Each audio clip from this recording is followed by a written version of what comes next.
Welcome to Born for the Trades, a home service podcast. I'm your host, Mehdi Bala, sitting virtually next to Shreya, my co-host. Hi, everybody. All right, we have amazing guest here. I'm super excited. Whenever I talk to him, I get goosebumps. And his name is Jack Pinsel. He's a resilient entrepreneur who founded Hail 911 and Elite Call in 2010. With impressive growth and industry recognition, he has made a significant impact in call center industry. In 2023, Hail 911 was recognized as the vendor of the year in construction and solar industry. Welcome, Jack, to our show. Thank you both for having me. We've talked about this for a while, so to actually get on and do it, I'm equally as excited. And let's get this party started. Join us as we dive deep into the world of home service entrepreneurship, interacting with industry leaders, coaches, and entrepreneurs about their experiences, challenges, and victories. Through their inspiring stories, we hope to equip our listeners with the tools and knowledge they need to succeed in the competitive home service industry. So whether you're a seasoned pro or just starting out, tune in to Born for the Trades podcast for invaluable insight and real-world inspiration. Whenever I meet with you, Jack, like I said, I get goosebumps. I don't know. I always say, right, your vibe attracts your tribe. And that's how I attracted you. That's how I attracted Shreya. That's how I attracted everyone in the trades family. I'm blessed to call you my friend in the trades. Thank you. And it's right back to you both, right? To see what you've done in the industry, to see the following that you both have. That was my attraction before I knew you two. When I'd see the crowds around you, I told our team, hey, those are two people that we need to get to know. Awesome. Let's get started with your story. Share your story with us so that, to the listeners, they can, get to know more about you. Let's get started with that. Sure. Well, we'll keep that part short so we can get to some substance. But I knew from a very early age I wanted to have my own company. I grew up playing sports. Working within a call center was always a go-to for me. It was flexible. It was part-time. It was a lot of money. And so I learned a lot working for the mom and pops. And then when I thought I knew it all, I went and worked for the big boys and girls of the industry. And I realized I knew nothing, so working for companies that had 200 employees, going to companies that had 20,000. And so it was a great opportunity for me to see this lane and, the strengths and the weaknesses. And so I started my first company almost 24 years ago. And it was within the call center, within the mortgage industry. And, from day one, the excitement started, the journey, the adventure. I was young and dumb, so I didn't know better. Early on, it was about the money. And then as we grew, it quickly became about how do we impact more people and change lives. That is awesome. So what inspired your transition from mortgage industry to storm restoration, focus on the overall home service now? What are you doing right now? So what inspired you? I don't know if I use inspired. I was forced that card.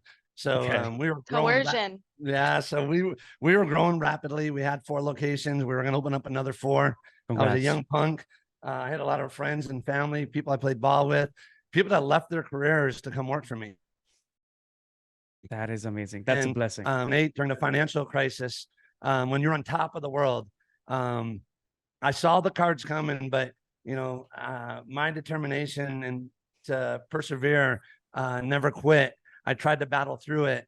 And it was unfortunately a chapter that, you saw banks and financial institutions closing. And so we collapsed with it. And so forcing to have our doors closed, was a big wake up call and an opportunity to prove to myself that, you preach when you get knocked down to get up quickly. Well, now I had to live that out in reality. And I welcome it. It was one of the best things that ever happened to me in an unfortunate situation. Yeah. How would you say that you bounced back from that, losing everything in 2008? And what lessons did you learn that helped you launch Elite Call and Hail 911? Sure. It's a great question. So, again, fall down, get up quickly, right? I moped, I cried. I was in my little depressed world for, a couple months. And then it was that just power, just a wake up call to say, get up, go Get do out. something. And I started a construction company for about 1.5 years. We crushed it. I did it more to learn, what contractors go through. I didn't do it with the agenda to start a roofing restoration company, but I wanted to know the process so that we can do it better for our clients. So we did that for about 1.5 years. We crushed it. And then we started Hail 911. And one of the biggest lessons I learned when we had the Logic Call was our call center for the mortgage industry.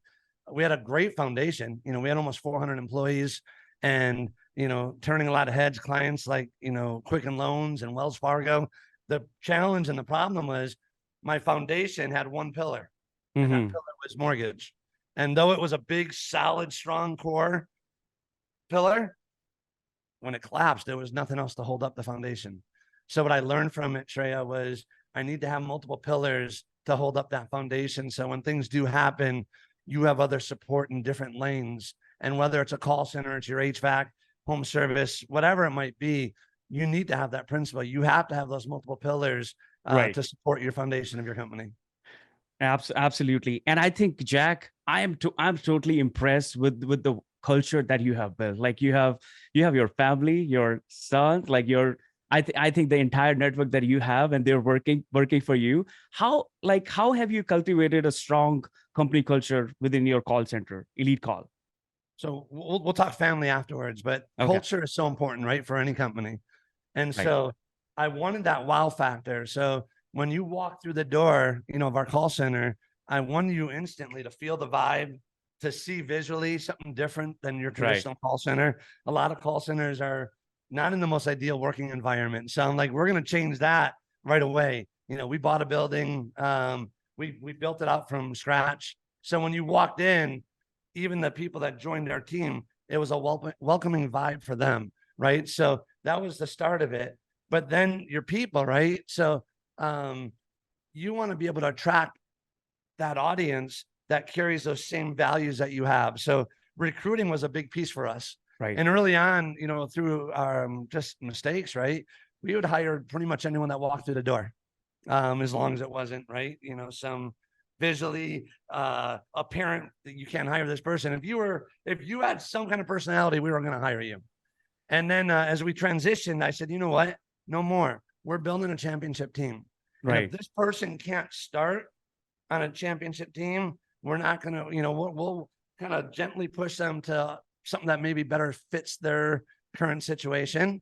And so, even using that culture of saying we want the best, we were like, I don't even want to hire 6 and 7s. We're going to hire 8, 9s, and 10s. And Right. when we started to do that, and then so how do you attract that? When someone would sit in front of us, if they're leaving their job, there's 2 reasons: they didn't feel appreciated, or they felt they reached their kind of I maxed out, I can't grow any further. So that was our 2 core points. We're going to let them know every day how much we appreciate them in our huddles and hear it constantly. And then we're going to give them there's nothing above their head except for themselves. If they want to grow, 90% of our leadership comes from within. And so they see that it's not just, words, but it was backed up by actions. We have fun, I'm getting older, but I still act like I'm about 15. And so we know, we know that yes. 15 or 17, 17, 20, I don't know. Ask my wife, she'll give you a different answer. But I see jokes around with me, right? Like I told you this earlier, like she'll say, Jack, you got 2 speeds, you're full throttle or you're sleeping. And so that energy has become contagious, not just to our leadership team, but our agents. And Shreya, to answer your question, when they know they're cared about and they know that you sincerely care about them, then they care, right? And so you feel it as soon as you walk through this door, and you see that energy, not from myself, but throughout the whole organization. And how do you think that reflects to your clients, having that kind of culture inside in the work that you guys do? I think the important part for our clients is, how do you get people to care? Well, if you just give lip service and say you care about your employees, but your actions don't reinforce that, and they don't feel important, they don't feel appreciated, they're not challenged to grow, then they just become content. And unfortunately, in any work culture, if you have a person in that lane, they're not going to be very effective for that customer, right? So because we care and they know it, You want to go see grandma that came in town. You want to go see your son's ball game. Go see it. Family first. But come back tomorrow and crush it. And so when they see that you truly care about them, they care about what they're doing on the phones. And that's reflected in the lead generation that we produce for our clients. And so that's the most critical piece. We have people on the phone, Treya, that care about what they're doing, and they truly care about our customers because we care about them. And that's That the is- most important thing in sales. So makes Yeah, sense. Yeah, You gotta care, right? That's amazing. You gotta care. You gotta care. Same, like, these core values we have, like going above and beyond, having empathy, not just with the team, like with the clients, and the way that you're building relationships. That's goes like beyond. And so, how has like Elite Call helped so many home service companies year round with outbound, rather simply shoulder season? Like, a lot of people are having these issues, like no calls during the shoulder season. So I want to know, like, to the listeners, so that you can provide value, how it is helping. What's the strategy? What are you guys doing? I'm going to answer that, but I'm going to answer. You said a word that just clicked with me, though: empathy, right? Yes. As leaders, we're responsible to lift up our team, right? And truly, as we talked about, care about them. So Yeah. yesterday, I was about to kick off a Zoom call with a potential client, and one of our agents, one of my managers, grabbed me and said, "Hey, come talk to her." And I'm like, "I'm about to kick off a Zoom call." They're like, "It's important." I'm like, "All right." I rescheduled my Zoom call. She got a phone call at work from her doctor that she potentially has lung cancer. This was just yesterday afternoon. Oh. And so my priority was no longer about financial, how much money we can make with a potential new client. It was about, you have someone on your team that needs you. And again, those stories, that's what creates a culture. That's what creates the value that you can go to bed at night and put your head on that. Anyone can make money, right? You hear a lot of stuff on social media: money, money, money, grow, grow, grow. Right. You go to bed at night, do you put your head on your pillow and do you feel good? Can you feel satisfied that you're making a difference? And so just, you used that word empathy, and I just wanted to kind of. No, I'm glad that you mentioned we're all about empathy, and I think it's good to see your perspective. And it all depends, like I think I wanted to ask this, like you basically driven by money, passion, or purpose. Like, what's your take on that, Jack?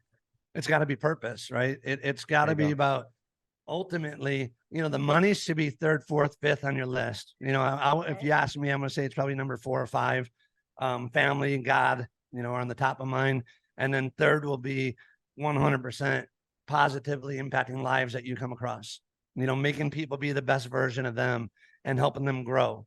So if you do all that, the money will come. Right. You got to get your priorities in line, or you're going to fall flat on your face.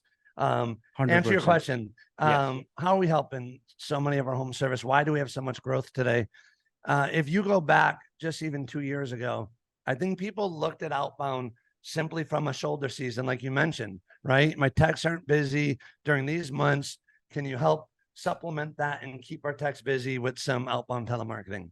And we fell into that. I'll call it a trap as well, because as we've grown and listened to what our customers' needs are, we've expanded to say, you know what? It doesn't have to just be a shoulder season. And I'd say 85% of our clients now, we market for them year round. So it's not just about tune-ups. It's about, how do we enhance memberships? How do we do crossovers with plumbing and electrical? And then, we deal with a lot of PEs. So as they acquire new companies, doing those welcome phone calls as well. And so there's a lot of creative lanes that they're generating additional revenue for. And throughout the friendships that I've developed, throughout the years, everyone has, as they should, 6, 7, 8 different marketing pieces that they touch, right?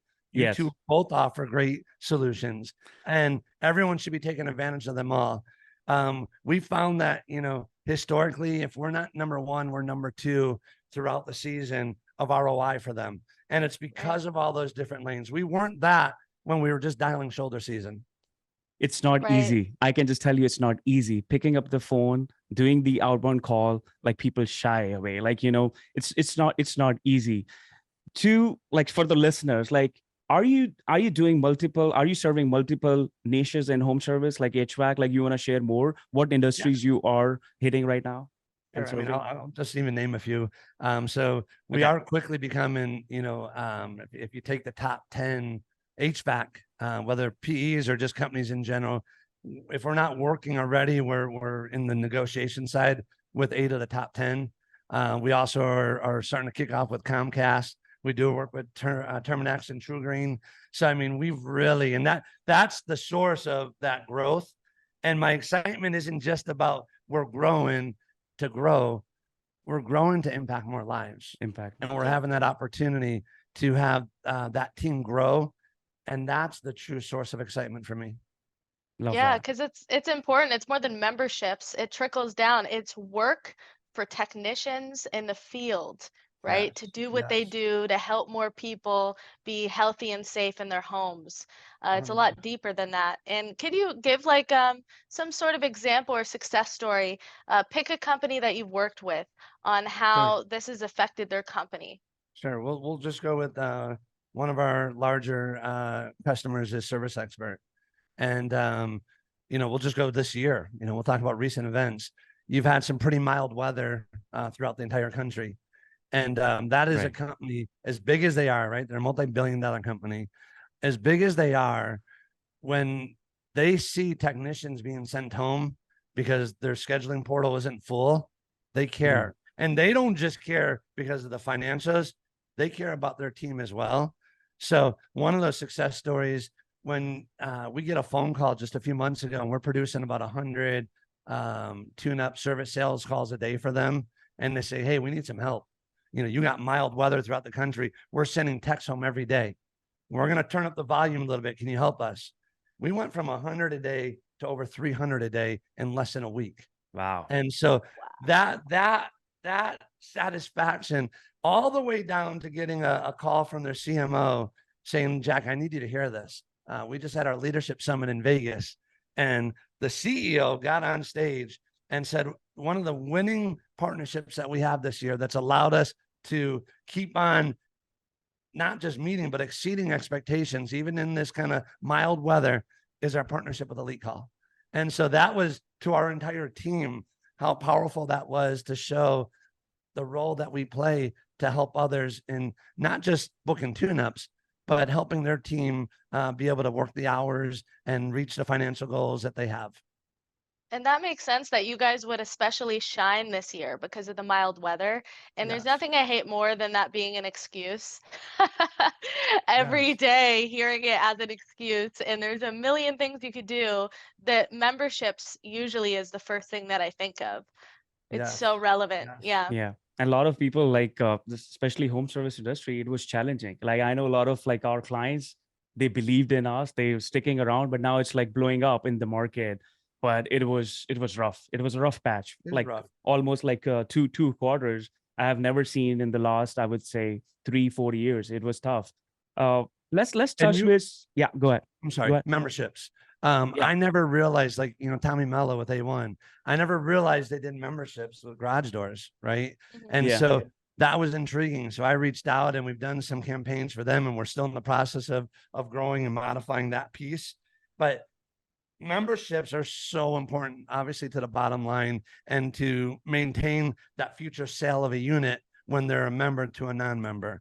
And so some of the intriguing pieces for that is we had another large player come to us and said, hey, listen, we have about 40,000 members right now, and we sell a bunch, but we lose a bunch.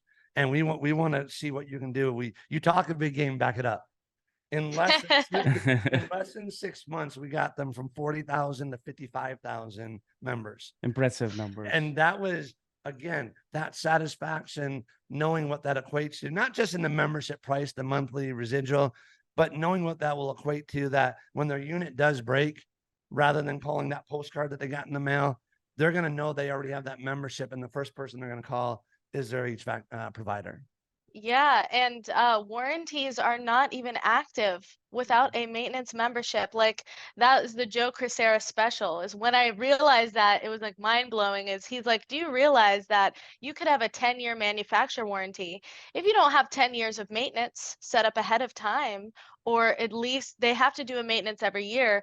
That warranty doesn't exist. they're not No. going to be covered. So you No. can't actually have a real warranty without the membership. So if I'm not offering that with all of my options, I'm doing the client a disservice.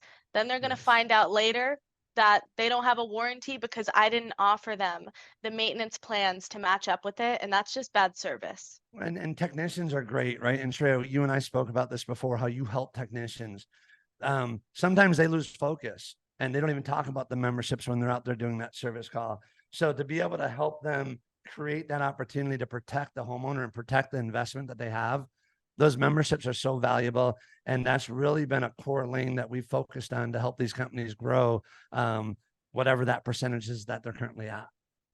Absolutely. Yeah. And Jack, there are so many listeners out there, and there are small companies, and they might be thinking this, like, outbound calling, this can be done like, internally. You want to share like how like internal CSRs like struggling every day with outbound telemarketing? What's your Right. take on that? So CSRs, they're kind of forced into this lane of outbound.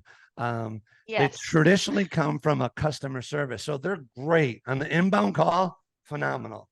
But Yes. historically, where companies have made mistakes is they try to transition an inbound agent to an outbound, and it could be done occasionally, but it's two such different personalities that it's hard, it's stressful. So what we tell our potential customers and current clients is we're going to just complement what they're currently doing. We're not looking to replace. And what we traditionally hear from their teams, when they take the outbound off of their plate and they get to focus on the inbound and dedicating their time to where their talents really lie, there is so much gratitude, not just from leadership because of turning heads, seeing activity, but the fact that they don't have to dial that outbound that they don't like.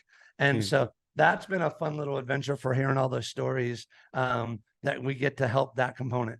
Jack, thanks for sharing. This reminds me of like my first job in my career. I was like appointed as outbound caller, and I literally crushed it. I loved it, and I think I was hitting the highest sales over there. How old were you? When was that? That was 2004.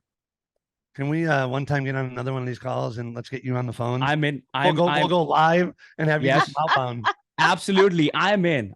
Maybe over Zoom or like in your office. Listen, I'm willing to do that. I'll be your outbound caller. No, Trust it's not me. going to be us. We're going to have fun. Just Yeah, it's gonna be fun. Shreya, you're involved as well. We'll do the three of us and we'll do a contest. Who performs at what level?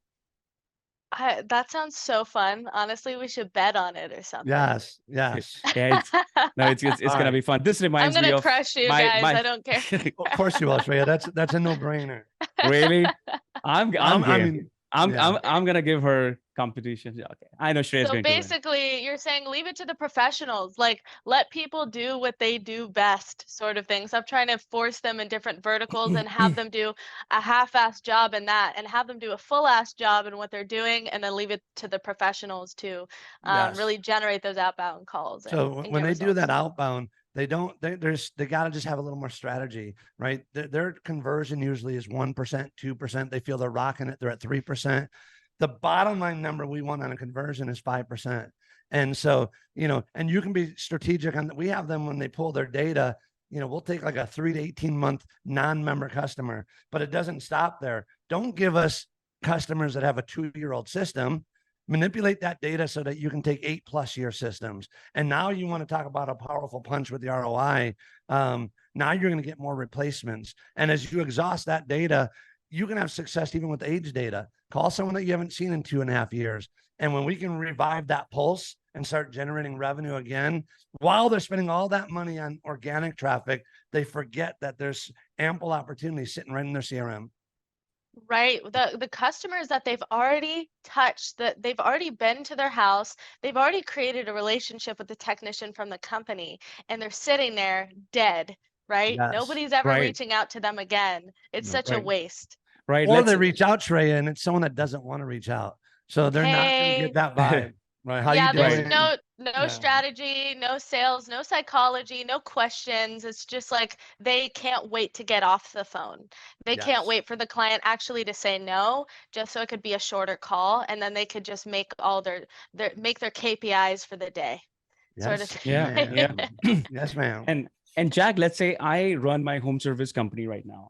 I have 10,000 contacts. I have 10,000 customers who's like, we have served, and I hire you as like, my outbound calling team, like specialist. What's the conversion rate? You mentioned 5%. Like, what, what's the data looks like if I just give you 10,000 contacts? Like, what are you going to do for me? So some of our customers, right, they have 3,000 or 4,000, and some have, over 500,000. And Right. so based on that quantity, right, dictates how we manipulate that data to have the most success.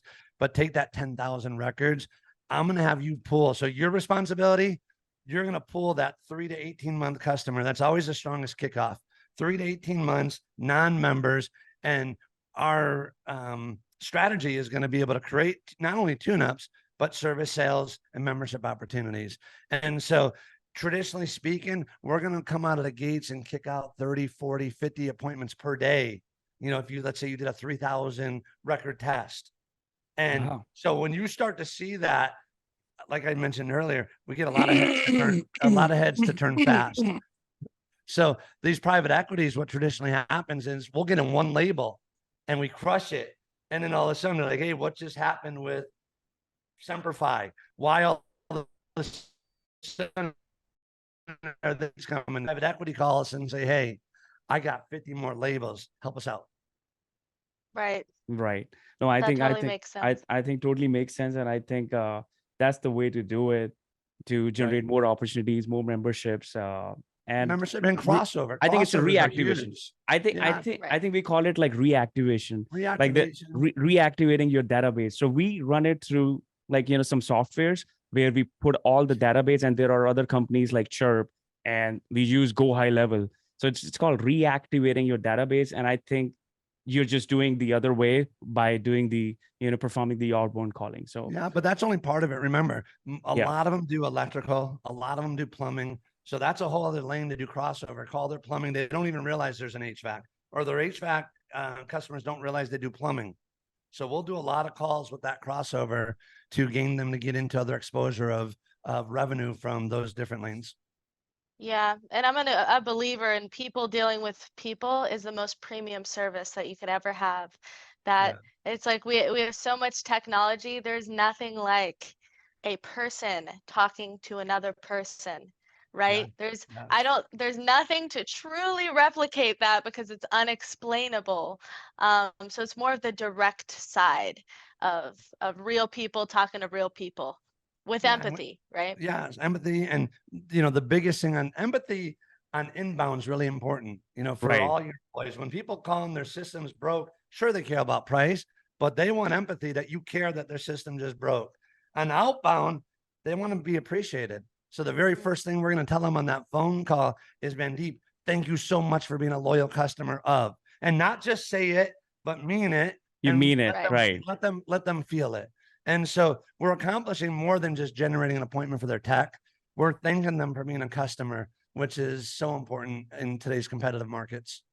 Right. And I think a lot of a lot of hard skills are there. I think soft skills, empathy, it's highly, or I would say wildly missing everywhere. Yes. And your family is involved in the company, which kind of goes into empathy and the passion you feel for everything. I had the pleasure of meeting him on our meeting, and he's amazing. Just had a new baby. Congratulations. Thank you. I'm a papa, Mandeep. He's a papa. Wow, there you go. The youngest grandpa of all time, right Yes, here. yes. Youngest acting. How can you Drinking be Red Bulls. how can you be a grandpa at the age of 17, Jack? Like, I don't get it. It's really weird, Mandeep. Too many people, and I'll challenge kind of the audience with this. Too many people fall into the trap that think they can't work with their family. I can't work with my son or daughter. I can't work with my husband or wife. And you're right. If you have that mentality, you can't. It's going to fail. But I'll tell you, some of the best satisfaction I have is the opportunity. Not only do I work with family members, but I came from a long tenure of coaching football and hockey. And a lot of my past athletes work here now. And so not only did I get to help them on the field and the ice, but now you get to help them through life and going into the marketplace. And the ability to do that every day, the satisfaction that I have, and going back to putting your head on that pillow, knowing that, you're making a difference. it's the best experience in the world. And I had that same challenge. My son was playing college ball and tore his MCL a couple times. And he said, "Hey, Dad," and this was during COVID. He's like, "Dad, how about this? We're online anyways. Let me come work for you." I'm like, That is amazing. I think I'm sure this must be like, amazing feeling, right, Jack? Van Deep, listen to my answer though. I Yeah. said, "Timmy, Yeah. no, absolutely not. You're not coming to work for me, my friend." And I meant it. And then he kept pursuing and he kept asking me. And, we opened up the door to do it as a test. And it was the best thing I ever did. Now Wow. He Yeah. fought for it. You didn't just, hey, you're going to come where. I think there's a real big difference with him, just like an employee or just somebody on the outside that just wants to work at that company. He really was persistent with wanting that job, Right. not it Oh, they being earned just it. handed to him. Yeah, Yeah. they got on, even the kids I coached, right? They all started on the phones, every one of them. And a lot of them are in sales and marketing and quality assurance now, but I'm harder on them than I am anyone else in this company, as I should be. And so they really had to work and earn so people can say, well, they're advancing because of this relationship they have. Anyone in this organization knows that anyone in these roles have earned it above and beyond. They earned it. Like never given. Like No, they earned no. it. Because And yeah. and Jack, I'm super excited about this question. And I Oh think boy, here we go, Mandeep. you're going to provide a lot of value. And I think it's very important to like I actually learn from you. And I'm excited too. What do you say on this one? So you speak at a lot of like events and you always talk about a healthy balance, family and work, right? Why this is so important, work-life balance. Yes. And whether you're a young entrepreneur, you're in your 20s or 30s, or you're, kind of moving past those next chapters, you hear too many people that talk about don't sleep, work, generational wealth. You're Yeah. working for your family. Well, that's great. And I don't care if you have 10 figures sitting in a bank account. If you sacrifice that family time and you think that was the answer, and then all of a sudden you look and your son or daughter's graduating high school or college or moving out of the house, that money doesn't mean anything. And now there's that regret. And you don't see it at first, right? Because you truly start to believe, I'm doing this for my family. Your family wants you there with them. They want you at the ball games. They want you at the rehearsals. They want to take you out, you to take them on vacation and dinner. And it's okay, work hard, because the best lesson I ever learned from my own father was do things with integrity and work your butt off. Don't do anything half-ass. And so that example, don't ever confuse. I'm not saying don't work hard. You got to work hard. But you got to have that balance to be able to understand that don't blink an eye, because before you know it, your children are grown up, or before you know it, you're hitting your 25th wedding anniversary and you don't have any relationship with your spouse. And then you're gonna regret it, and you can't get that time back.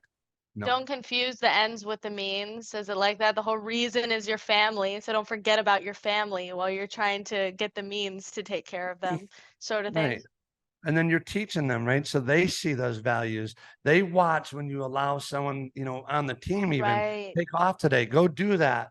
And then they start to respect that time as well and understand logistically, it's not just about money. That's somewhere lower on the totem pole. Oh, thanks for sharing. I think that's huge. I think I did for the last 3-4 years, kind of like, sacrifice like on the sleep part, but I managed to have like, spend a good time with family. But now I think I'm going to spend more time, I time still with my struggle with that. I go to bed at like 2 a.m. and I need to work on that piece as well. But there's so much to go on.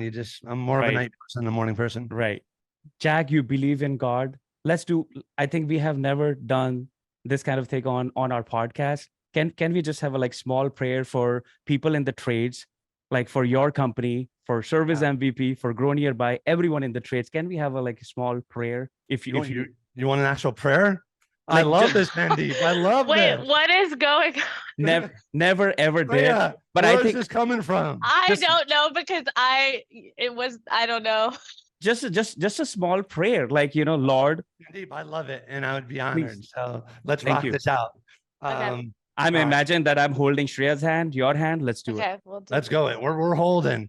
Dear Heavenly Father, thank you for Mandeep and Shreya to just, Father, try to make an impact on other companies and allow them to learn from others. I pray that, Father, you would bless everyone's companies, that you would give us just a determination and a resilience to impact people's lives around us. Be with us. Let us make wise decisions at crossroads, and just bless our families, our friends. And we just love you. We lift you up. And we pray all this in your name. Amen. Amen. Man, simple. What a simple. great way to end. Should we end every podcast like that? Like it gives us like Can I- amazing positive energy. And thank you for doing that. I don't shy of like, not doing on this. I think it was great. It's Mandeep, a can I just tell blessing. you something even deeper, right? Everyone has their own kind of relationship where they walk, right? And Right. the bottom line is to try to do life without a relationship with God, especially when you get those hard knocks or celebrations. It's, too many people think it's just about the hard knocks in life and then you turn to God. Well, when you can celebrate and thank him for those success stories as well, it's just as satisfying. But I always tell people, if I didn't have the relationship with him, you'd see me curled up, in a corner of a room somewhere. We've lost a daughter early on. I had a son with a Sorry. drug addiction. No, it's just life, right? Everyone has their pieces. And I'm grateful that during all those crossovers that God still kept his protection around our family and give us the strength and courage to learn and lean on him when you can't lean on yourself. Right. I want to like add one thing that I always like, think about it because I learned it from you. You say man upstairs is taking care of like all of us, and whatever he's doing for a reason. So man upstairs is like taking care Yes. of Yes. all of us. So Hey, can we do stuff a little team picture? You got the Tim and Ryan and Travis and Leslie that loves you both. Can we just yeah, get in here for a minute? let's do that. He's getting them right. 1 second. That's okay. We will. Yeah, we're gonna First do that. time in history. No, keep it on. Hey, you got it. Listen, this is what matters. Matt, come on in. This is what matters. Hey guys. Here you go. Yes. Here You're you go. literally on the podcast right now. Oh, this All is right. this is the core. Oh my God. This is my why. I'm gonna. It's just a tiny I'm- glimpse of This it. is amazing and first time ever happened on our podcast. I'm gonna take a selfie here first. Here you go, everyone. 3, 2, 1. Awesome. I got it too. Hey, can you do a picture? Listen, these two are amazing. Mandeep, can you tell them what we ended on? What was the last thing We you had prayed. us do? We prayed. A prayer. A prayer. prayed.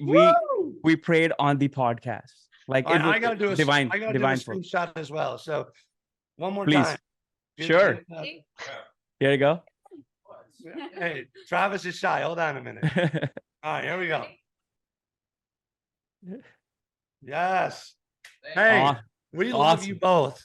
And love you too, love Jack, and you. I love your team, everyone out here. And I hope, like, for to the listeners, if you're listening to Bond for the Trades, I'm sure you learned a lot from Jack. And if you're waiting for like outbounding and just don't look for any resource like other than Jack Pinsel at Elite Call. And I'll vouch for it. thank you.